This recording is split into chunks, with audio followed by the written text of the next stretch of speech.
어제 김호수 검찰총장이 더불어민주당의 검찰 수사권 폐지 법안 발의에 반발해 사의를 표명했습니다.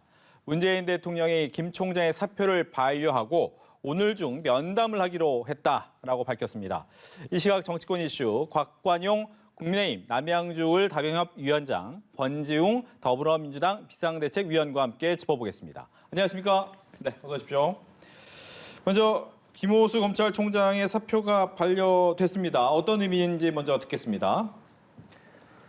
오늘 김호수 검찰총장의 사표가 반려된 거는 아무래도 지금 극한 대립으로 가고 있는 상황에 대한 일종의 중재의 의미를 가지고 있다고 봅니다. 과거에도 이런 이른바 검란이라고 불리는 이런 극단적인 대치 상황까지 간 적이 있었는데요. 2003년에 강금실 장관이 지명됐을 때, 그리고 이명박 정부 때도 이런 비슷한 일들이 일어났는데, 이런 극단적인 상황으로 가기 전에 미리 우리 대통령께서 중재에 나선 그런 모양새로 보고 있습니다. 네, 일단 중재하는 모습이다라고 얘기를 했고요. 어떻게 보셨습니까? 저도 비슷한 맥락으로 봅니다. 그리고 조금 더 추가하면 사실은 이제 행정부에서 검찰의 권한과 관련된 것을 결정할 권한은 없습니다. 이건 법에 의해서 검찰이 어디까지 권한을 갖고 있는가가 결정되기 때문에 그것은 국회의 몫이기도 합니다. 그래서 거기에 적극적으로 뛰어드는 모양으로 보이기보다는 그걸 좀 기다리는 모양으로 보이기 위해서라도 이렇게 하지 않았을까 싶습니다. 그럼 면담에서 어떤 이야기를 하겠습니까? 저는 이제 사실은 문재인 정부가 이제 다음 정부를 이렇게 준비시키는 과정이기 때문에 뭐 주도적으로 어떤 의견을 내거나 그럴 것 같지는 않습니다. 그리고 어쨌든 국회의 과정을 지켜보자라고 이야기를 하고, 그리고 그럼에도 불구하고 검찰이 우려하고 있는 부분이 있으면 그 이야기를 듣고 적절한 방법으로 민주당이 전하는 방식으로 진행하지 않을까 싶습니다. 예. 지금 이 법안 자체가 발의는 됐지만 과연 통과할지 여부도 아직은 불투명한 상태고, 만약 통과하더라도 문재인 대통령이 거부권을 행사할 것이냐 아니면 공포를 할 것이냐, 이 두 가지 지점에 대해서 선택할 수 있을 것 같습니다. 어떻게 예상을 하시는지요? 대통령의 입장. 일단은 민주당 내부에서 강경파의 목소리가 워낙에 높고, 그리고 이 검경 수사권 조정에 대한 일관된 목소리가 지금 계속해서 유지되어 왔기 때문에 네. 국회에서 이 안건이 통과되는 것 자체는 가능성이 높다 이렇게 보고 있습니다.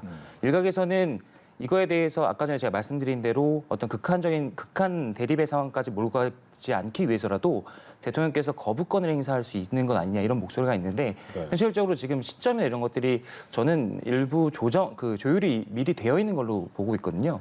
그래서 그런 어떤 거부권 행사 이런 가능성에 대해서는 높지 않다 이렇게 보고 있습니다. 예.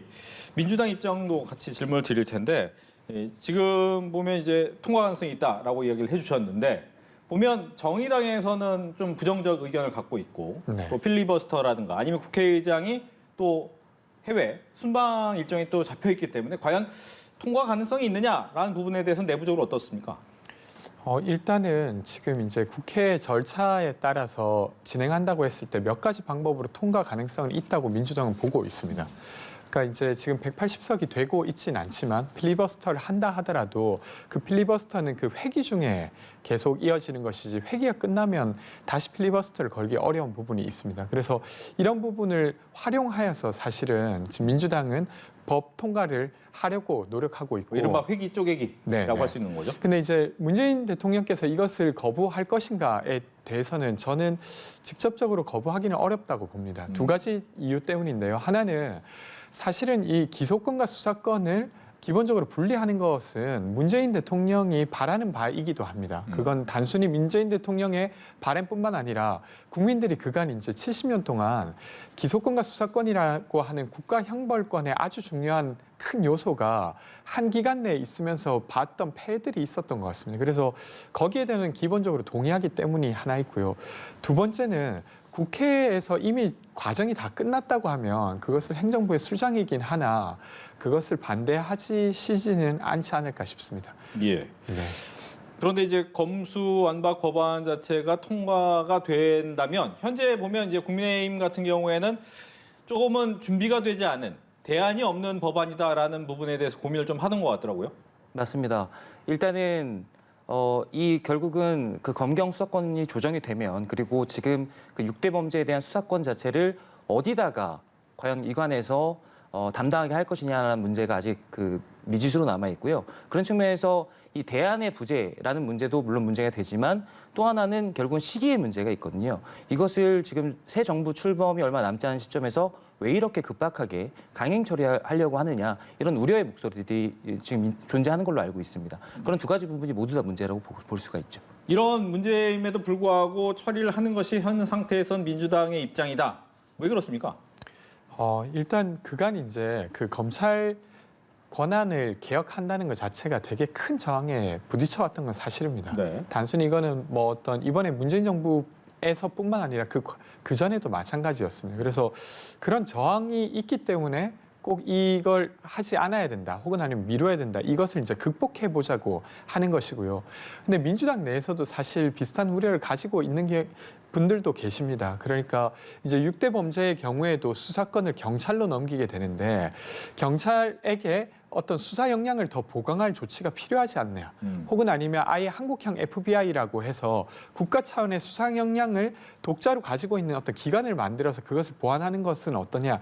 이런 논의들이 있습니다. 근데 말씀하신 대로 이 논의들이 조금 급박하게 진행된 부분은 있어서 거기에 대한 우려는 있으실 걸로 알고 있습니다. 예. 그렇다면 이제 오늘 고검장 회의가 있고 내일은 전국 평검사 회의가 있는데 이 검찰들의 어떻게 보면 조직적인 행동이다라고 볼 수 있는 회의예요. 이 회의가 어떤 영향을 미치겠습니까? 일단 저는 오늘 이제 대통령과 김호수 총장 간의 회동의 결과에 따라 좀 달라질 것으로 보는데요. 네.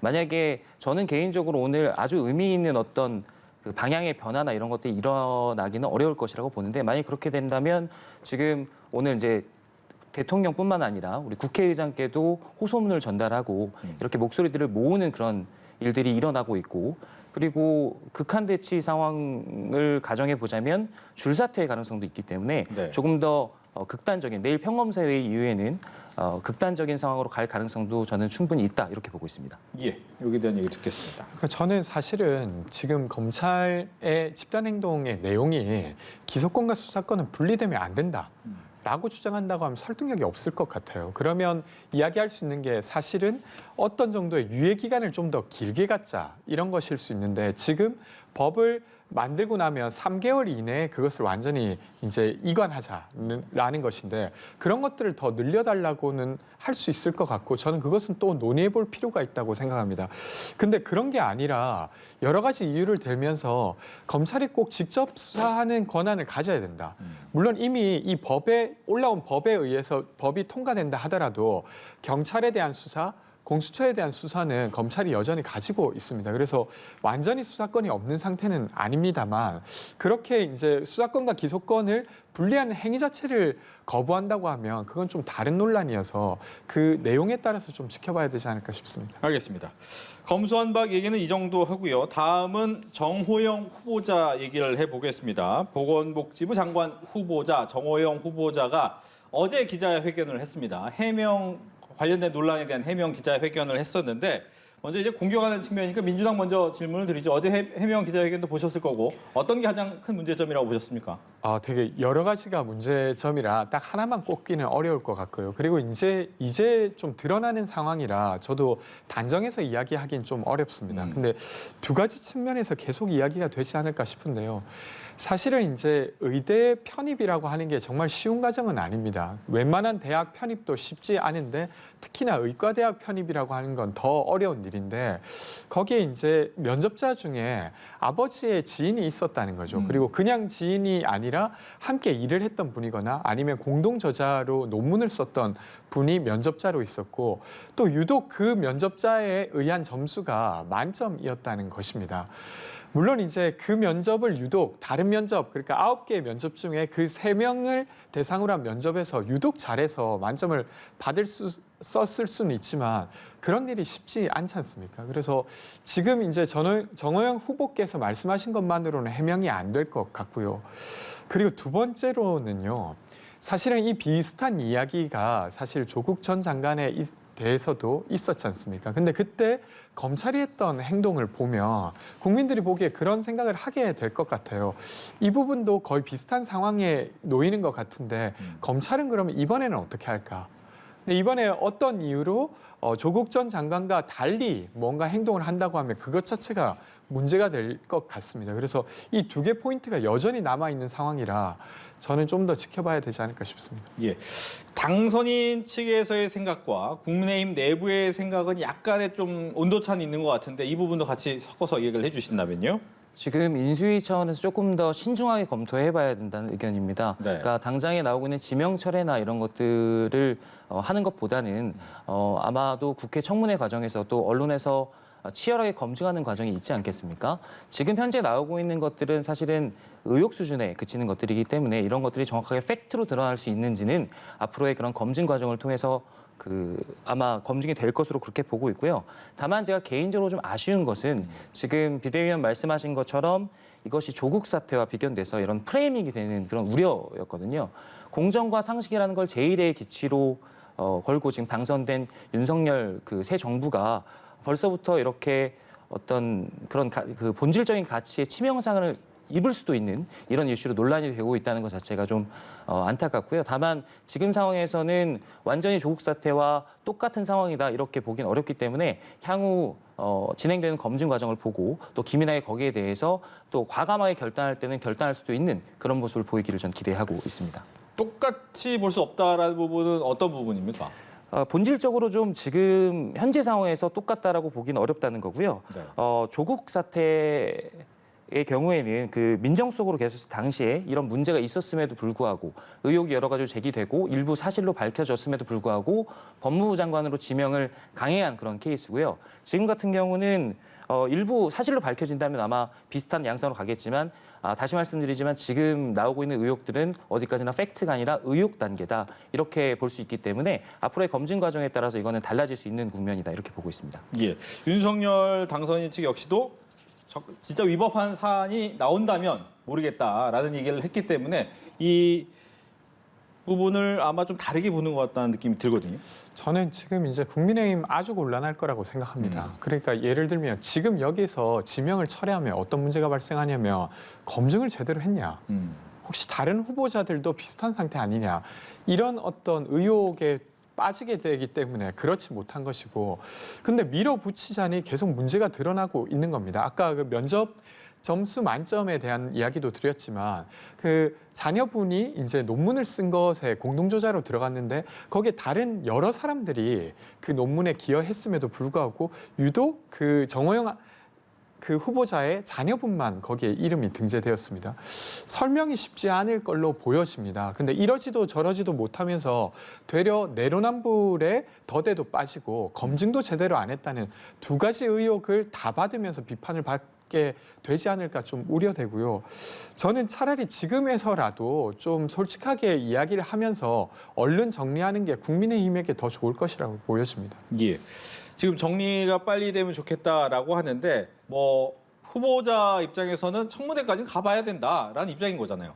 일단 인수위 측에서 지금 지명을 하게 된 이유 자체가 아무래도 이런 내부적으로 어떤 그 문제가 있을 수도 있다라는 가능성이 제기됐고 그것들을 인지는 하고 있었던 것으로 보입니다. 그러나 지금 코로나 시기이고 이런 차원에서 보건복지부와 같은 어떤 사회부처들의 역할이 크기 때문에 관련해서 전문성 있는 의학계 인사를 발탁하자 약간 이런 쪽으로 의견이 모아진 걸로 알고 있는데 다소간의 의혹이 있었던 것은 의혹 차원에서 저희가 검증을 할 건 검증을 하고 네. 그리고 말씀하신 대로 저는 만약에 그런 것들 중에 일부가 사실로 밝혀진다면 저 역시도 빠르게 어떤 제명 절차나 본인이 사퇴하는 절차나 이런 것들을 거치는 것이 제가 봐도 전체적인 방향에 도움이 될 것이다 이렇게 보고 있습니다. 예. 네. 첫 인사가 굉장히 중요한데 말씀하신 것처럼 사퇴를 하거나 아니면 철회하는 것은 굉장히 부담스럽지 않겠습니까? 근데 이제 저는 그 사실은 윤석열 당선인께서 후보 시절에도 비슷한 일이 있었습니다. 어떤 게 있었냐면 전 의원인 김성태 의원의 딸의 이제 KT 채용 비리 의혹이 있었습니다. 2심까지는 진행 중이었고 최종 이제 대법원 판결이 나서 유죄로 판결되었어요. 그러니까 부정한 방식으로 딸의 채용을 도왔다는 것이죠. 근데 그때 당시에도 사실은 그 이제 대선 캠프 내 김성태 의원을 어떤 주요 요직으로 올렸다가 문제가 될 때 윤석열 당시 후보가 뭐라고 했냐면 사법 처리 결과가 제대로 나온 거 아니지 않냐. 그러니까 지금은 그냥 아직 의혹 상태인 거 아니냐. 이렇게 해명을 하다가 결국 철회했어요. 근데 저는 예를 들면 국민의 눈높이가 현재 상태에서 사법 처리된 것만 문제다라고 하면 지금 윤석열 당선인의 태도가 그리 나쁜 건 아니라고 생각합니다. 근데 그렇지 않지 않습니까? 지금 나오고 있는 의혹만으로도 꽤나 신빙성이 있는 상태이기 때문에 그러면 되게 조심하는 모습을 보여줘야 되는데 사법 처리 상태가 아니면 괜찮다라고 하는 모습은 되려 이제 자기가 지명한 걸 스스로 철회하지 못하는 그런 모습. 그러니까 결국 내로남불의 모습으로 비춰질 가능성이 매우 높다고 생각합니다. 예. 뭐 앞서 이야기는 잠깐 해주셨지만 이 사태 그러면 어떻게 풀어야 됩니까? 여전히 저는 다시 한 번 말씀드리면 이 시기적으로 지금 그 과거에 했던 조국 사태와 등치시키는 건 여전히 맞지 않다고 생각하고요. 그 의혹에 있는 부분에 있어서는 우리 윤석열 당선인의 기조대로 명명백백히 검증하고 밝히는 절차가 있을 것으로 기대하고 있습니다. 그런 절차에 따라서 일부 사실로라도 밝혀지면 인수위에서 밝힌 것과 같이 아주 그 전향적인 그런 어떤 검토, 전향적인 어떤 조치도 가능할 것이다 이렇게 보고 있습니다. 지금으로서는 신중하게 지켜보는 것이 맞다 이렇게 보고 있습니다. 알겠습니다. 역시 이제 또 한 명의 후보자, 민주당에서 가장 고심하는 후보자일 것 같습니다. 한동훈 법무부 장관 후보자, 고강도 검증하겠다라고 예고를 하는데 보니까 일부 보이콧 얘기 나와요. 가능한 얘기입니까? 뭐 일단은 아예 검증에 참여하지 않겠다라고 하는 것도 국회가 할 수 있는 일입니다. 왜냐하면 이게 국무총리의 경우에는 아예 그 이제 인사보고서를 채택하지 않으면 임명 자체가 불가능하지만 사실 국무위원의 경우에는 그렇진 또 않지 않습니까? 그러다 보니까 되려 어떤 이야기를 해도 결국 강행으로 임명할 수 있기 때문에 그런 절차에는 아예 함께하지 않겠다는 것도 고려하고 있는 듯합니다. 근데 아직 결정한 상태는 아니고 검증을 하기 위해 여러 이제 의원들이 조사를 하고 있는 걸로 알고 있습니다. 그래서 그런 것들이 잘 밝혀져서 국민들이 충분히 검증한 상태에서 법무장관을 맞이할 수 있도록 하는 게 민주당의 역할이지 않을까 싶습니다. 네. 비슷한 의견입니다. 그 보이콧 카드는 전략적으로 취할 수 있는 그 옵션인 것은 분명한 것 같습니다. 한동훈 지금 후보 같은 경우는 오히려 지금 논란이 되고 있는 정호연 후보보다도 훨씬 더 윤석열 정부에 있어서 상징성이 큰 인물입니다. 그런 차원에서 아예 국회의 동의를 받지도 않고 강행 처리했다라는 그런 흠집내기를 할 수 있다라는 측면에서 아예 그 청문회 자체를 거부해버리는 옵션도 생각해 볼 수 있을 것 같은데요. 그러나 만약에 이런 문제가 있고 또 검증이 철저히 되어야 할 인사라면 야당의 입장에서 훨씬 더 고강도 검증을 통해서 국민들께 어떤 문제점을 알리고 또 주장할 바를 주장하는 것이 책임 있는 야당의 자세다 이렇게 보고 있기 때문에 이 보이콧보다는 오히려 강도 높은 어떤 청문 절차를 진행해 주셨으면 하는 게 제 개인적인 바람입니다. 네. 그렇다면 어떤 부분이 가장 핵심적인 내용이 되겠습니까? 검수완박입니까? 그러니까 사실은 이제 법무장관 임명을 하면서 게다가 이제 야당 입장에서 그 검수완박에 대한 의견보다도 그러니까 사실은 지금 한동훈 검사 같은 경우는 지금은 후보지만 후보님 같은 경우는 사실 그 전에 이제 피의자로 고발된 상황들이 꽤 있었지 않습니까? 그리고 그게 아주 깨끗하게 무혐의 처분 받은 게 아니라 핸드폰이 공개되지 않아서 그냥 무혐의 처분되었다 이런 의혹을 가지고 있는 상태입니다. 근데 그런 사람이 또 법무장관이 된다고 하는 게 예를 들면 그냥 법기술자로 남는 것이라면 뭐 사인으로서 그 일을 뭐라고 하긴 어렵지만 그게 아니라 대한민국의 사법체계의 핵심이 되는 사람이 그냥 자기에게 불리할 것 같은 증거를 그냥 숨겨서 어떤 재판을 피했다라고 하는 의혹인 상태로 법무장관 역할을 한다고 하는 것 자체가 좀 그 공격의 포인트가 되지 않을까 이런 생각이 듭니다. 예. 저 부분이 공격의 포인트가 되겠습니까? 여러모로 지금 뭐 의혹이 있을 수는 있겠지만 이미 무혐의 처분이 난 거에 대해서 다시 한번 지금 이렇게 그 법무장관으로 지명된 이후에 왈가왈부를 다시 하는 건 그냥 흠집내기 정도라고 저는 보고 있고요. 지금 한동훈 후보가 지명된 배경은 여러 가지로 인수위에서 밝힌 듯이 우리 그 글로벌 스탠드에 맞춘 어떤 법조 체계, 형사 체계의 어떤 진보나 이런 부분들에 대해서 어떤 미션을 준 것으로 그렇게 보고 있기 때문에 그런 역할을 또 할 수 있을 것으로 보고요. 그리고 지금 한동훈 장관 후보자에 대해서 계속해서 걱정하고 있는 부분이 이 검수완박과 관련해서 카운터 가 아니냐 이런 식의 그 의혹인데 인수위에서 밝힌 바에 따르면 그것과는 전혀 무관하게 어떤 특정한 미션 그리고 대통령의 의지, 가치를 실현하기 위한 그런 인사로 그렇게 봐주시는 것이 맞을 것 같습니다. 예. 그렇다면 뭐 전반적으로 청문회를 아마 인사청문회를 민주당이 준비하면서 보통 타겟팅이라고 하잖아요. 꼭 어떤 부분에 대해서는 진짜 혹독한 검증을 통해서 낙마까지는 아니라도 많은 고강도의 검증을 하겠다라고 한 사람은 몇 명이나 될까요?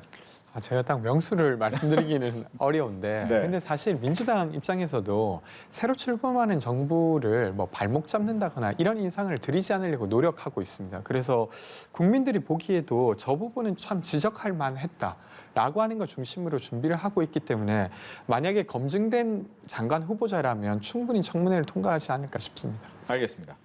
다음은 국민의힘과 국민의당의 합당 의결 내용이 되겠습니다. 오늘 아침에 이제 회의가 있었고 그걸 통해서 합당의 합의는 이루어졌습니다. 아마 오늘 오후에 합당 선언하려고 했던 것 같은데 안철수 인수위원장이 갑작스럽게 부산으로 내려가셨습니다. 그 부친의 위독한 상태 때문에 아마 합당 선언 자체는 조금은 늦어질 것 같다라고 하는데 일단 공동정부는 가능하다라고 봐야겠네요.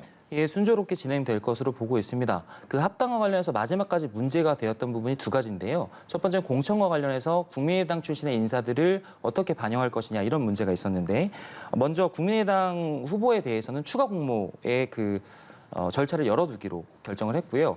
그다음에 후보자로 선정하는 과정 역시 지금 책임당원 50%, 일반 여론 50% 이렇게 했던 방식에서 국민의당 후보자에 대해서는 일반 여론조사 100% 이렇게 배려하는 어떤 그런 조치들이 결정된 것으로 알고 있습니다. 두 번째는 그 국민의당 당직자를 인계하는 문제 역시도 끝까지 좀 암초로 남아있는 것이 아니냐 이런 분석이 있었는데 네. 잘 해결돼서 앞으로 합당 절차를 마지막까지 마무리하는데 큰 문제가 없을 것으로 그렇게 보고 있습니다. 예.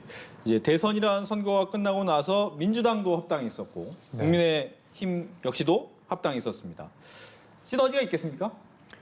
저는 일단은 국민의힘과 국민의당 관련해서는 사실 공동정부를 꾸리겠다고 했지만 제가 보기엔 그냥 단독 정부에 지나지 않고 안철수 위원장 입장에서는 독단 정부에 가까울 거라고 보여집니다. 그러니까 사실 졸속 단일화 이후에 뭔가 좀 기대할 만한 것이 있었던가 했는데 안철수 위원장을 인수위원장으로 임명한 것 외에는 사실 공동정부라 하면 내각 구성에 같이 어떤 의사를 함께 한 사람들이 들어가는 거지 않습니까? 근데 여기에 전혀 포함되지 못했다는 보도가 연일 이어지고 있고 정책적으로도 안철수 후보가 당시에 가지고 있었던 내용들을 받아놨다는 어떤 시그널이나 이런 걸 보기가 저는 좀 어려워 보입니다.